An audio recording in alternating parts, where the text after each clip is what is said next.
right, folks, welcome to the first show of Blueberry Banter. We are very fortunate today to have Assemblyman Anthony Angelozzi with us today. Thank you for coming. Appreciate it. Thank you very much for having me, Craig. It's a pleasure to be here. We're going to see how much pleasure we both can have getting into an interesting topic of the state budget. So we're going to jump right into things today. So let's start with that. Do a brief analysis for folks, maybe first time experiencing or don't quite understand, the New Jersey state budget and the glory that it is. Okay. What's the starting process? How does the budget begin? So, Craig, I would say the budget starts off with the governor's office. So in a traditional year, the governor of the state would give the budget address in February. Now, what they typically do when there's a new governor is they give a new governor basically an extra month to prepare a budget address. And when the governor gives that budget address, that's sort of the first draft of the budget. And is that more of a direction where the governor would like to see the state go, or is this a collaboration effort with the governor and other legislative members? So at that level, it's basically the governor and the governor's office putting forward their vision. But then after the governor issues, her vision, then the process moves to the legislature, where during the month of April, you had the budget committee, both in the New Jersey Senate and the New Jersey Assembly, had hearings where people gave testimony, in a sense, maybe putting forth ideas about how they'd like to see the governor's draft changed. Okay. So that budget committee, how was it formed? Who are the people that are generally on the budget? So it's a bipartisan committee. There are elected Democrats and elected Republicans on there. And basically, they are the ones who hear the testimony. They ask questions to the people who are testifying, and they bring light to maybe things that were not addressed in the governor's budget. So when we talk about people that are testifying, who are those individuals? How did they get there to give testimony? Yeah, so there could be all kinds of people testifying. There could be local governmental officials who are bringing attention to maybe an issue in their municipality. You could have school boards talking about, and superintendents talking about school funding needs. You could have hospitals that rely on state funding. You could even have nonprofits who we don't even know that they're supported partially or fully by state dollars, but a lot of times they have to bring attention to maybe how they were shortchanged in the initial address. All right, so all those are coming from the various districts and their constituents of each one of our representatives. That's right. So at that point, how do you as a representative get involved with those folks? Do you know they're going to be in front of there if they're from your district? Or is this something that you get some information from there, seeing them show up there? So because I'm not on the budget committee, I didn't have to go to Trenton in April, because everything is basically shut down except for the budget committee, because that's the priority. But what I was doing was I was hosting constituents at my office, many of whom had testified in front of the budget committee, but because I am their representative in the assembly, they wanted to kind of have me be the champion for their causes and include me in the process for their budget asks. So it's kind of a follow-up with what they were trying to get. Correct. And there's kind of like you have to reach out to your own reps and then the budget committee. You might even have folks that meet with the governor's office, because ultimately the final budget is a compromise between the legislature and the governor. Very large office they were meeting in at your facility, I'm assuming. Same one we were at? Yes. Okay, that's, I don't know how you get more than 3 people in that office at a time. But you seem to have been able to work that out. We try to make the scheduling work to where, we schedule meetings like half hour at a time, so we can bring groups in, and sometimes the meetings are an hour, but we don't shortchange anybody. One thing that I'm big on as a legislator is I'll take a meeting with anyone, because I really care about what my constituents think and need. So how challenging has this budget process been for a first-time assemblyman? Well, it's quite overwhelming, because we're also dealing with a new governor, and every governor kind of has their own style, their own priorities. So you may look at the current situation and go, okay, we went from Governor Murphy to Governor Sherrill. They're both in the same political party. They have the same priorities. That's not the case. And the other thing I'll tell you is that whoever won the 2025 gubernatorial election was kind of, I would say they were put in a tough spot, because for many years previous to this year's budget, a lot of federal money, because of COVID and because of the budget holes in local municipalities were flooded with extra money. That money is now gone. So whoever was going to win this gubernatorial election was going to have to make some hard choices, and the legislature is going to have to be a part of that, evaluating what gets cut, what doesn't. And for our area, for Hamilton especially, those cuts are going to come down to a local level. We're going to experience that here as well. Where do you think the biggest cut or the biggest pressure point we would feel at a local level would be? Well, I think the thing that immediately pops in my head is the cost of health insurance. So on a federal level, there was a bill that kind of cut Medicaid funding. So what states have had to do was they've had to try to plug those holes, because Medicaid is a partnership between the federal and state government. Right. So the federal government cuts their portion, the state might have to increase. And then I think looking at both for municipalities, school districts, double-digit increases in healthcare costs. So for me as a legislator, I'm very focused on that issue, because if we don't solve that issue, there's going to continually, year after year, be pressure on local budgets, school district budgets, etc. Okay, and one thing most people are aware of, obviously, is your district is not just a town or a city. Correct. Explain a little bit of what your district encompasses and what the townships are that you cover. Great. So New Jersey as a whole is broken into 40 state legislative districts. The district that Hamilton is located in, that I represent, is Legislative District 8. Which would be the best one? That's the best one, of course. So we have 4 municipalities in Atlantic County. I'll start Egg Harbor City, Mullica, Hamilton, and Folsom. And then we have 21 towns in, I would call it, rural and southern Burlington County. And most of our viewers are going to be familiar with Route 206, the road that takes you north to Trenton. We're pretty much all of those municipalities in between Hamilton and Trenton. Medford Lakes, Marlton, Pemberton, Chemung, Tabernacle, going all the way up to Chesterfield and Mansfield. What's your biggest townships or cities or towns that's in your service area? So it is by far Evesham, Marlton. Marlton is the largest municipality in Burlington County, and it is the largest municipality in LD8. We know it's very suburban, a lot of housing, a lot of business, very commercial, and that's a growing community at this time. Well, and when we talk at shows like this, how does Hamilton not get overshadowed by that number, by that population, by that amount of people? There's going to be some kind of priority list by the amount of consumer or constituents you have. How does Hamilton not get lost in that shuffle? It's a great question, and I think that, the short answer to it is you elect somebody from Hamilton. So do you know anybody? I know a few people, but Craig, I've lived in this town for roughly 15 years. I've taught in the district. I'm just wrapping up my 18th year as a high school teacher in the Hamilton School District, and I've been the school employee union president elected since 2019.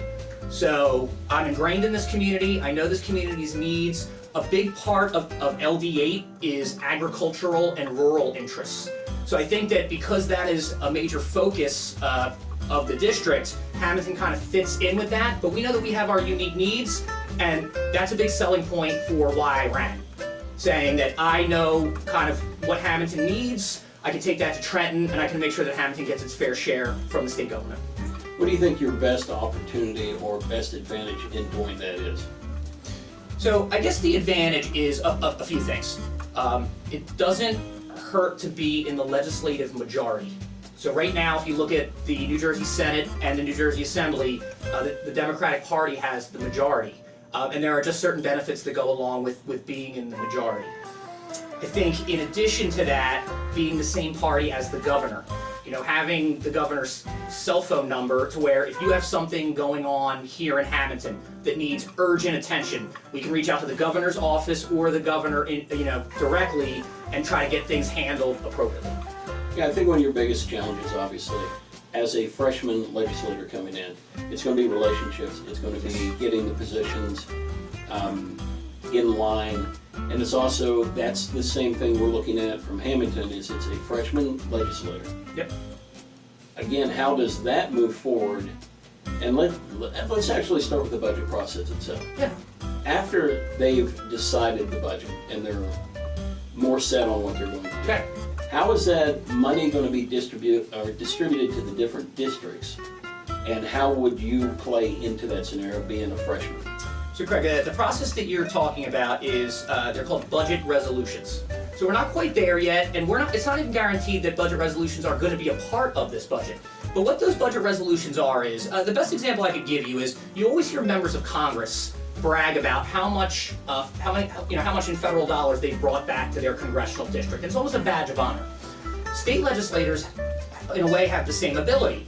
And the same necessity. Correct, because we get elected to show what we can do for our constituents, for our district. Okay. So my hope is that at some point we get some direction from legislative leadership about will we get budget resolutions, and if we do, we'll have to fill out what's it for, the estimate, the cost, and all of that.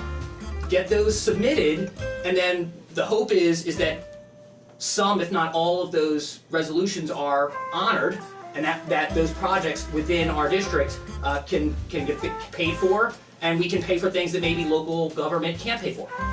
Do you expect, we've had senior members in legislation, we have senior members in specific districts.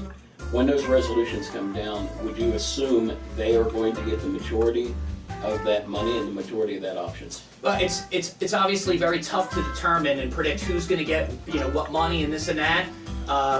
One thing I can say is that this district here is considered a high priority district in the state. It's kind of very swingy. My hope is that I've shown that I can be a good representative in this district, and I think that if reasonable asks are made, my hope is that they'll be honored, and my hope is that local residents in Hamilton will benefit from some of those dollars coming in. Why is this labeled as a high risk or a high interest district?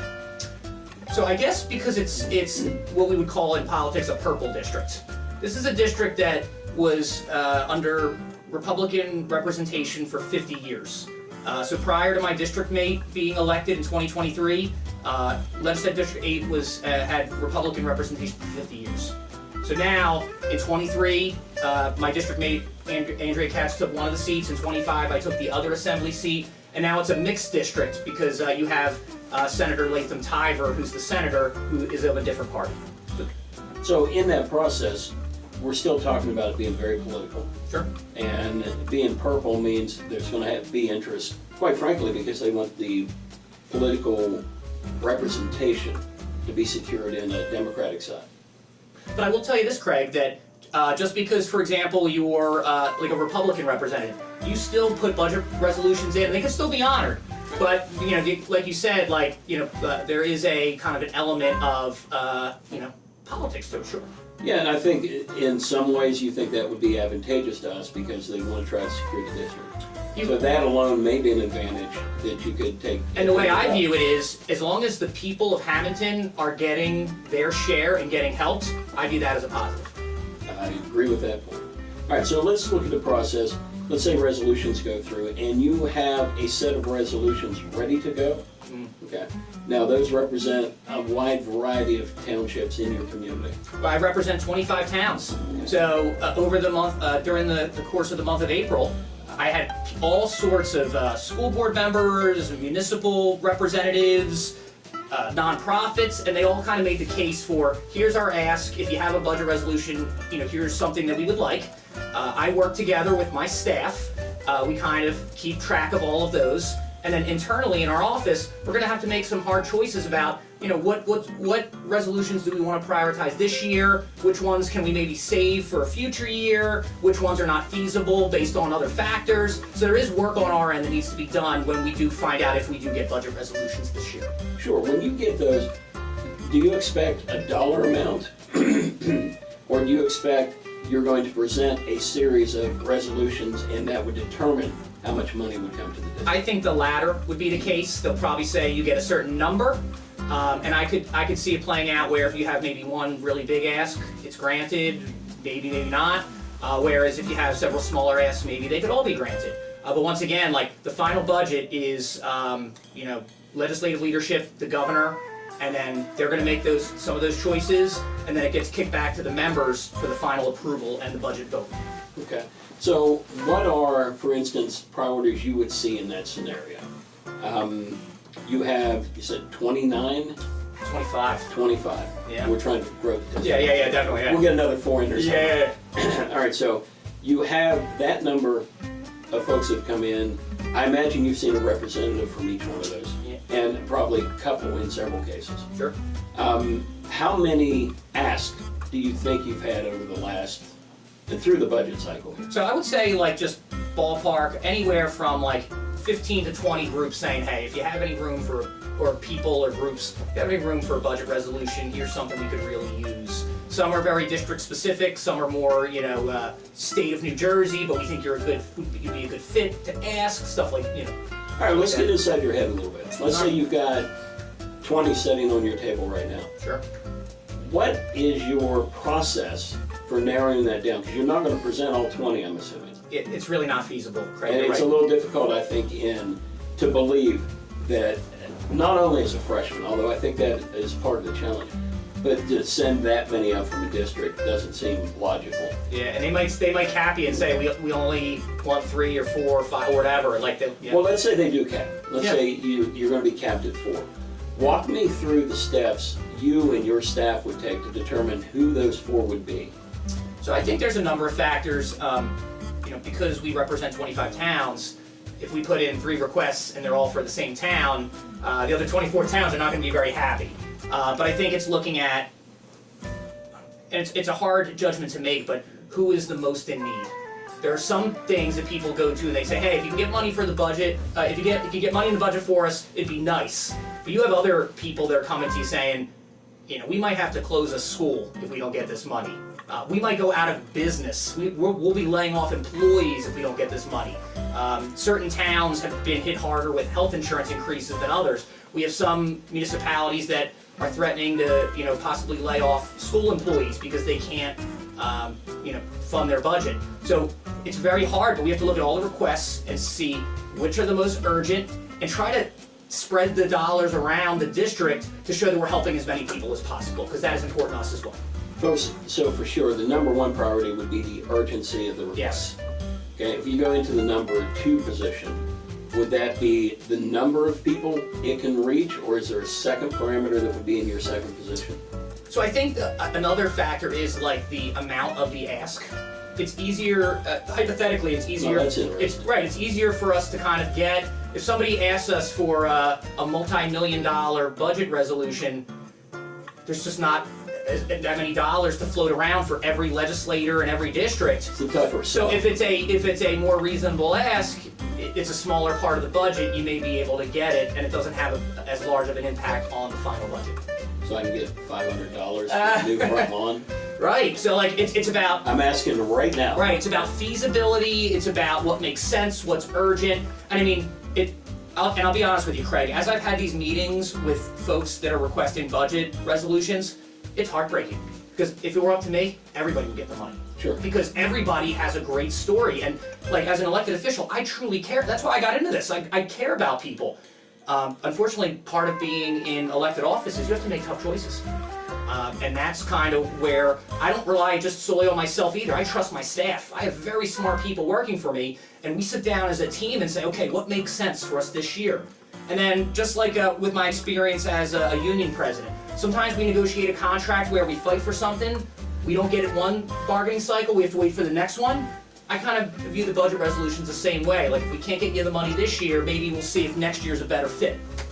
So this year, are you expecting, should that resolution money come down, are you expecting that Hamilton has a good opportunity to see something, and in what area do you think that might be? Yeah, I definitely think so. Several groups have come from Hamilton. I don't want to be too specific and lay out people's financial issues or worries, but I mean, there's buildings in need of rehab. There's things that things that could be paved that aren't paved. There's nonprofits and medical facilities that operate here in Hamilton that have said we need some help. So we've been evaluating several requests from Hamilton, and we're gonna, as a team, like I said, we're gonna do what we think is right, but we're gonna try to bring some money back to Hamilton because it is important. In year 1, then do you see it as New Jersey is in a position to have great hope, to see good things coming forward. Is it a good time for wishes and people to count on wishes? Well, I'll tell you this. I think it really depends who you are. I'm always optimistic. I think with a lot going on in the world today, it's easy to be pessimistic. But I think if you're not optimistic about your state and the state's future, then you shouldn't be in the role, that I'm in. So I think that we all think that, and I'm never going to be, Craig, the person that says I alone can fix every problem. I've always been a collaborator. I know that there are some really smart people who I serve with in Trenton. I know that the governor has the best intentions to fix certain big problems in the state, but we all have to work together. We have to find consensus. And I know that right now there's a ton of political division everywhere, whether it be state capitals or the federal government. But I've always been somebody who's tried to build bridges between people with disagreement, as opposed to profit from the disagreement.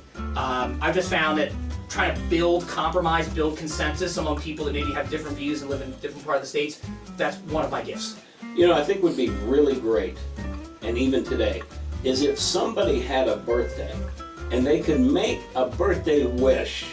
I think that would be phenomenal. That would be great. Do you know anybody that has a birthday today? I do know somebody that has a birthday. It is, oh my goodness. Step out of picture. This is very nice. All right. Okay, let's hold this here. Assemblyman, happy birthday. Thank you so much.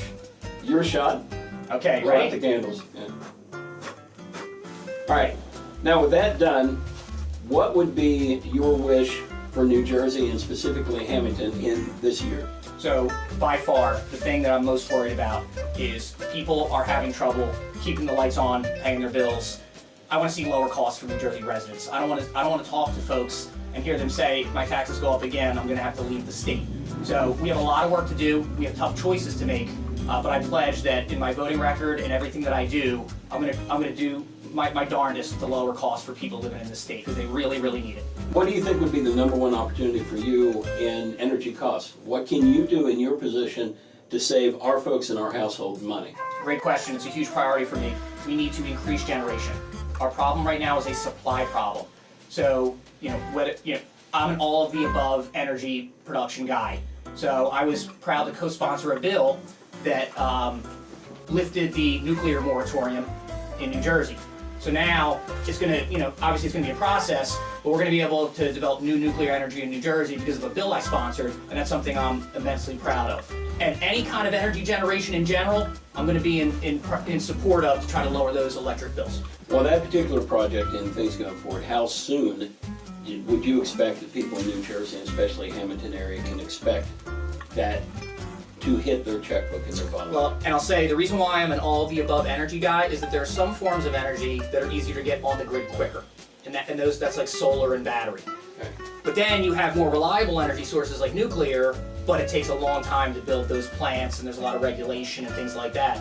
So unless we're incorporating renewable energy like solar and batteries with the more long-term reliable energy like nuclear, we're not going to solve the problem. So it's really bothered me, Craig, that people have overly politicized the energy issue, and now all of New Jersey is suffering. So we need to come together, agree that generation is a priority, and that's what's going to lower those bills.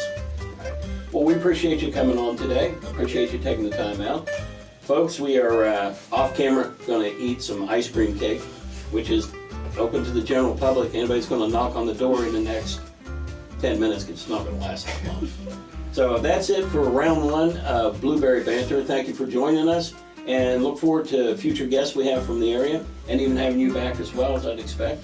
Yes, of course. I appreciate Anytime. it. Thank you. Great, thank you again. Have a great day, folks.